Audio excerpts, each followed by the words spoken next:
ልጅህን የምትፈልጋት ከሆነ በ3 ቀን ውስጥ 2 ሚሊዮን ብር ስታስገባ ነው ልጅህን የምታገኘው ተብሎ ለአብርሃም ስልክ ሲደወልለት እራሱን ስቶ ነበረ። ሆኖም ዲና ይህንን ነገር እያደረገው ኤፌሲዮን ሊሆን ይችላል ብላ ስትልም እንዴት ነው ይሄ ነገር ሊሆን የሚችለው ብሎ ሲላትም ይሄንን ዶክተር ርብቃ ላታቀው ትችላለች። ሆኖም ግን እሱ እንደዚህ አይነት ስራ ነው የሚሰራው ስትለው አብርሃምም እጅግ በመደንገጥ ወደ ኋላ ሲያስብም ከዚህም በፊት ስልክ ስታወራ ሰምቷት ነበረ።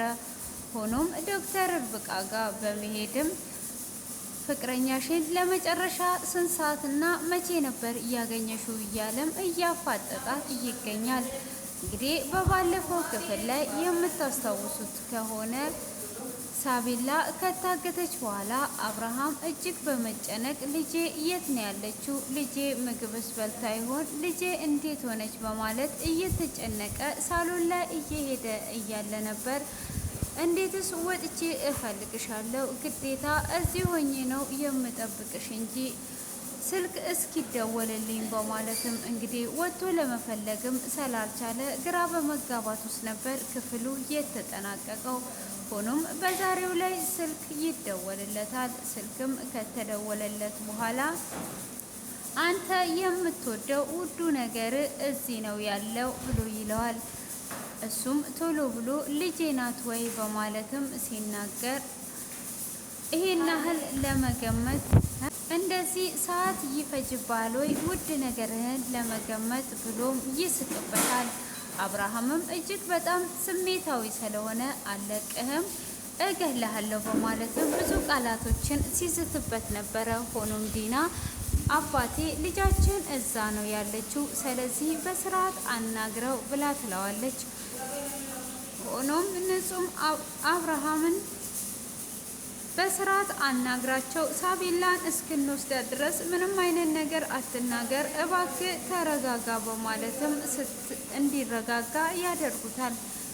አዎ ምንድነው ከኔ የምትፈልጉትን ነገር አደርጋለሁ፣ ብቻ ልጄን እንዳትነኳት በማለትም ሲናገር አሁን ገና ተግባባን፣ እኔ ስናደድ እንደዚህ ነው የሚያስቀኝ እያለ አጋቹም እያሾፈበት ነበር። እሱም እንግዲህ 2 ሚሊዮን ብር በ3 ቀን ውስጥ አዘጋጅተ ልጅን መውሰድ ትችላለህ ብሎ ሲለውም አብርሃምም እንግዲህ በድንጋጤ ራሱን ይስታል። አብርሃምም ራሱን ሲስት እንግዲህ ዲናም እባክህ አባቴ ምን ሆነሃል? ምንድነው የነካ?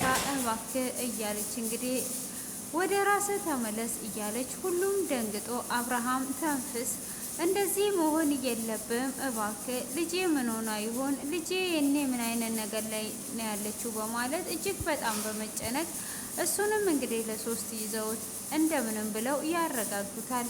እንግዲህ እሱንም ካረጋጉት በኋላ አብርሃም አንተ እንደዚህ መሆን የለብህም፣ ልጃችንን እንዴትም ሆነ እንዴትም ወደ ቤት እንመልሳታለን። ሆኖም አንተ እንደዚህ የምትሆን ከሆነ እንዴት ነው ልጃችንን የምንመልሳት? አንተ ለሳቢላ ታስፈልጋታለህ፣ ስለዚህ መረጋጋት አለብህ፣ ወደ ራስህ መመለስ አለብህ ብሎ ይመክሩታል። እሱም እንግዲህ በዛኑ ሰዓት እውነት ነው ወደ ራሴ መመለስ አለብኝ በማለትም እንግዲህ ወደ ራሱ ይመለሳል። ዶክተር ርብቃም አንተ ለሳቤላ ታስፈልጋታለህ፣ ሳቤላ ለእኛም ታስፈልገናለች፣ ሆኖም ግን አንተ የበለጠ ታስፈልጋታለህ። አንተ ስትረጋጋና ስትኖር ነው ሳቤላን ወደ ቤት መመለስ የምንችለው፣ እንዴት ወደ ቤት እንደምንመልሳት ነው ማሰብ ያለብን በማለት ትመክረዋለች።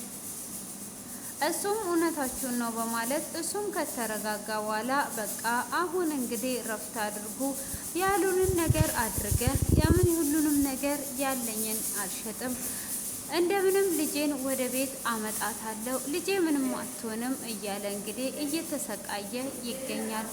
ሆኖም ማርዳም እንግዲህ እንቅልፏን ተኝቷ ሳቤላን ታያታለች። ሳቤላም እማዬ እባክሽን አድኝኝ፣ እባክሽኝ አድኝኝ እያለቻት በህልሟ ታያለች።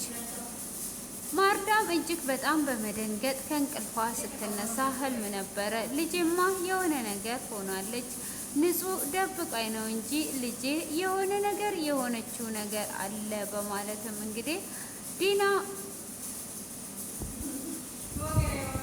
ማርዳም እጅግ በመጨነቅ ላይ ትገኛለች። ሆኖም እኩለ ሌሊት ነበረ ለንጹህም ስልክ ልትደውልላት አስቧ አሁን ተኝተው ሊሆን ይችላል፣ ልጄ ምንም አልሆነችም፣ ልጄ ምንም አትሆንም እያለች እንግዲህ ከባድ ጭንቀት ውስጥ ትገኛለች ማለት ነው። ሆኖም እንግዲህ አብርሃም በቃ ሂዱ ረፍት አድርጉ በማለትም ሲናገር ንጹም እኔ አሁን ላይ ረፍት አላደርግም ብላ ትላለች። ዶክተር ርብቃም ረፍት ማድረግ አለብሽ ነይና እንተኛ ብላ ስትልም እኔ እንዴት ሆኜ ነው ሳቤላን ሳላገኛት እሷ አዛጋ ምን እያሳለፈች እንደሆነ እንዴት አውቃለሁ?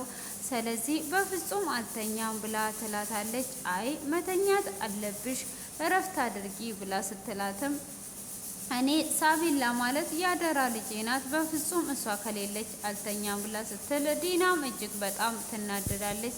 አንቺ ማንሽና ነው ከእናትና ከአባቷ በላይ የምታስቢና የምትጨነቂ የምትመስዩ የምታስመስዩ አንቺ አስመሳይ በማለት ጥርሷን ነክሷን ልትመታት እስከ መነሳት ድረስ ትዝትባታለች። ሆኖም እንግዲህ አብርሃም ለምንድን ነው እንደዚህ የምትናገሪው በማለትም ሲላት እንግዲህ ንጹም ሳቤላ ማለት ለእኔ ያደራ ልጄ ናት ብላ ትናገራለች። አብርሃምም ንጹህ እውነትሽን ነው፣ ሳቤላ ከኛ የበለጠ ላንቺ ነው የምትቀርበው፣ አንቺም የምታስቢላት ለሳቤላ ነው። ሳቤላ ምንም አትሆንም፣ አንቺ ተረጋጊ፣ እሷም ወደ ቤቷ ትመለሳለች በማለት ያረጋጋታል። ዲና ግን እጅግ በጣም ተናዷ ነበረ። ለምንድን ነው እሷ ልክ ናት ብሎ ከጎኗ የሆነው በማለትም እሷ እጅግ በጣም ተጨንቋ ነበር። ሆኖም እንግዲህ አብርሃም እንደምንም ብሎ ንጹህን ካረጋጋት በኋላ ንጹህም ወደ ክፍሏ እንድትሄድ ያደርጋታል። ንጹህንም ይዟ እንግዲህ ዶክተር ርብቃ ወደ ውስጥ ትገባለች። ዶክተር ርብቃም ወደ ውስጥ ይዟት እንደገባች ዲናም ምን አባቷ ነው የምታስመስለው? ጥሩ ሰው ለመምሰል አብርሃም ፊት እንደዚህ የምትሆነው ለምንድን ነው? በማለትም እንግዲህ እጅግ በጣም በመናደድ እየተናገረች ነበረ። ሆኖም እንግዲህ እንደዛ አይነት ነገርም ብትናገርም እሷ እንግዲህ አሁን ላይ እሷ ወደ አብርሃም ለመመለስ ታስመስላለች። እንግዲህ እሱንም አይዞክ ምንም አትሆንም፣ ልጃችንን ለሁለት እንደምንም ብለን እናድናታለን፣ አንተ ብቻ እንዳትጨነቅ፣ ራስን ጠብቅ፣ ለልጅ ታስፈልጋታለህ፣ የሚሸጠውን ነገር ሁሉ ሸጠን ልጃችንን ማዳን እንችላለን ብላ ትለዋለች። እሱም እንግዲህ እንደዛ በምትለው ሰዓትም ልክ ነሽ፣ አዎ እናድናታለን፣ ምንም ነገር የሚፈጠረው ነገር የለም፣ ምንም አትሆንም፣ ግን ይሄንን ብር ኬት እናመጣለን በማለትም ያስባል። አሁን ይሄ ሁሉ ቀን ያልተሸጠ ቤት እንዴት ሆኖ ነው በአንድ ጊዜ የሚሸጠው? እኔ ያለውን ነገር ሁሉ አይደለም ይሄ ቤት ብቻ ያኛው ቤቱን ሁሉ ራሱ ሸጬ ልጄ ማትረፍ ነው የምፈልገው እያላት ይገኛል። እሷም አብርሃምን ምንም ነገር አታስብ፣ ምንም ነገር አትጨናነቅ፣ ልጃችንን ምንም ቢሆን ሸጠን አብረን እናድናታለን፣ እኔም ከጎን ነኝ ያለሁት በማለትም ታበረታታዋለች። አብርሃምም እንግዲህ ምንም ነገር ብትለውም ከጭንቀቱ ልትገላግለው አልቻለችም። ሆኖም እንግዲህ ይህንን ብር ከየት ነው የምናመጣው፣ እንዴትስ ነው የምንሸጠው በማለት እያሰበ ስለነበረ ሆኖም እሷም እንግዲህ እንደዛ አይነት ነገር ሀሳቦችን ሲያቀርብላት ለምን ቤቱን አስይዘን ከባንክ ተበድረን አንሰጥም እያለች ትገኛለች ማለት ነው። እንግዲህ ይሄኛው ጥሩ ሀሳብ ነው። እኔ ሌሊቱን ሙሉ ሳስብና ስጨነቅ ነበር ያደርኩት። ይሄ ሀሳብ አልመጣልኝም።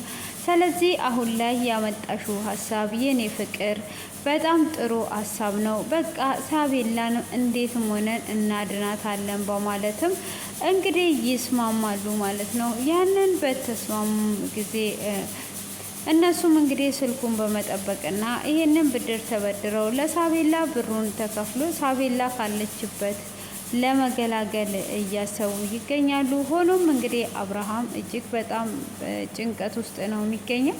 ህመሟ ይነሳባት ይሆን ወይ፣ ያማት ይሆን ወይ፣ ምግብስ ትበላ ይሆን ወይ እያለ ነው እንግዲህ ያገታትም ልጅ ጨካኝ አይደለም። በመጀመሪያ እያሰቃያት ነበረ። ሆኖም እንግዲህ የልጅ አባት ስለነበረ አይኖቿን ካየ በኋላ እሷን እጇንና እግሯን አስሮ መቀመጫ ላይ ከተኛች በኋላ ሲያያት ቢያንስ እንኳን መፍታት ባልችል እችን ልጅ መንከባከብ አለብኝ ልጅስ ብትሆን በማለትም በማሰብ እጅግ ፊቱ አስፈሪም ቢሆን እንደምንም ብሎ ይነሳና ይፈታታል። እሷም እባክን እንዳትገለኝ፣ ገለኸኝ ምን ታገኛለ?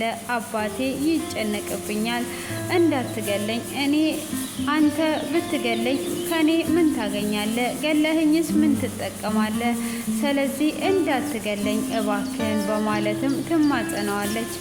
እሱም እንግዲህ እጆቿን ይፈታና እኔ ምንም ላደርግሽ አይደለም ብሎ ሲላትም እሷም እጅግ ፊቱ ስለሚያስፈራ እየፈራችው ነበረ። እሱም ከፈታት በኋላ ምንም ነገር እንዳትፈሪ ይልና ፍራሽ ያመጣና እዚህ ፍራሹ ላይ ተኚ ብሎ ይላታል። እዚህ ፍራሹ ላይ አረፍ በይ በማለትም ቢላትም እሷ ግን ውስጧ ላይ ድንጋጤ ስለተሞላ አንተ ምን አይነት ጨካኝ ነህ? ልጅስ የለህም ወይ ወይስ እህት የለህም ወይ ብላ ትለዋለች። እሱም እንግዲህ ያንን ያለችውን እያሰበና እያሰላሰለ ሆኖም እንግዲህ ተኚ ቢላትም እምቢ ብላ ነበር ለተወሰነ ሰዓታት። ሆኖም እንግዲህ እምቢ ብትለው ፍራሹ ላይ ከተኛችው በኋላ የራሱን ኮት አውልቆ ያለብሳትና ጸጉሮቿን እያሻሸ የኔ ልጅም እኮ እንደዚህ ሳትተሻሽ አትተኛም ነበር እያለ እንግዲህ አይኖቿን እያየ እጅግ እያዘነ ነበረ።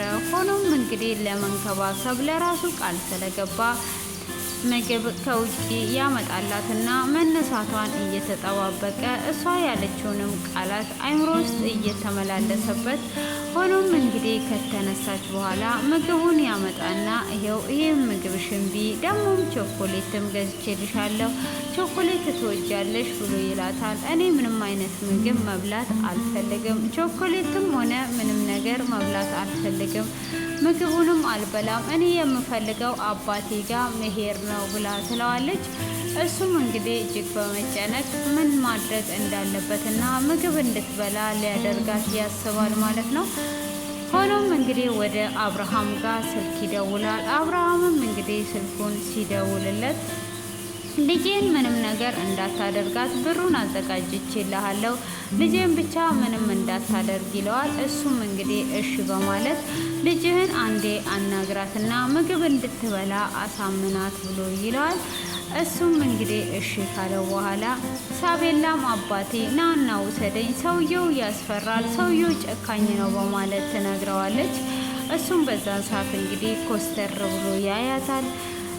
እሱም እንደሚወዳት ይነግራታል እና አይዞሽ መጥቼ ወስድሻለሁ የኔ ቆንጆ ብሎ ይላታል። አባዬ እኔም ወድሃለሁ ግን መተህ እንድትወስደኝ እፈልጋለሁ ብላ ትለዋለች። እሱም እንግዲህ እሺ አሁን ግን እምልሽን አድርጊ፣ ምግብሽን ቢ፣ እኔ መጥቼ ወስድሻለሁ ብሎ ይላታል። እኔ መብላት አልፈልግም ብላ ስትልም እኔን የምትወጂኝ ከሆነ ቢ ብሎ ይላታል። እሷም እንግዲህ አባትየውን እሺ ካለችውም በኋላ ስልኩን እንግዲህ ይበቃቸዋል በማለት ይቀበለውና እንዳትረሳ በማለት ይነግረዋል። እሱም እንግዲህ እሺ በማለት ስልኩን ይዘጋል። ሳቤላንም ቢ ሲላት በፍጹም አልበላም እኔ አባቴ ጋር ነው መሄድ የምፈልገው ብላ ስትለው እንደዛ ከሆነ እምቢ የምትይኝ ከሆነ ካወዲ አባትሽን በስልክም አታገኙም፣ አባትሽ ጋርም አትሄጂም። ስለዚህ እንደዚህ እማቶኝ ከሆነ ነው ምትሄጁ፣ ምግብሽን ከበላሽ ትሄጃለሽ፣ ታወሪዋለሽ ብሎ ይላታል።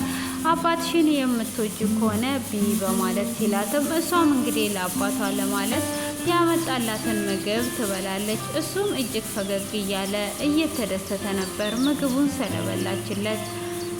ሆኖም እንግዲህ ምግቡንም ከበላችለት በኋላ እሷም እንግዲህ ደስተኛ ሆኗ እዛ ጋር ብትቀመጥም ሆኖም እንግዲህ አብርሃም ይሄንን ነገር ግን ማን ነው እንደዚህ ሊያደርግስ የሚችለው? የደወሉት ደግሞ በእኔ ስልክ ነው፣ የኔን ስልክ በምን አወቁት? በማለት እንግዲህ እያሰበ ምንድን ምንድነው የተፈጠረ ነገር ያለው በማለት ዲናን ይጠይቃታል። ዲናም እንግዲህ ይህንን ነገር ያደርጋል ብለሽ የምጠረጥሪው ሰው አለ ብሎ ሲጠይቃት እሷም ኤፌሲዮን ሊሆን ይችላል ብላ ትላለች። ኤፌሲዮን እንዴት ይህንን ያደርጋል ብሎ ሲጠይቃትም ስራው ይሄ ነው፣ ስለዚህ በዚህ አይነት ስራ ነው የሚተዳደረው፣ ምስኪኖቹን እንደዚህ ብር አምጡ እያለ እያሰቃየ ብላ ትለዋለች።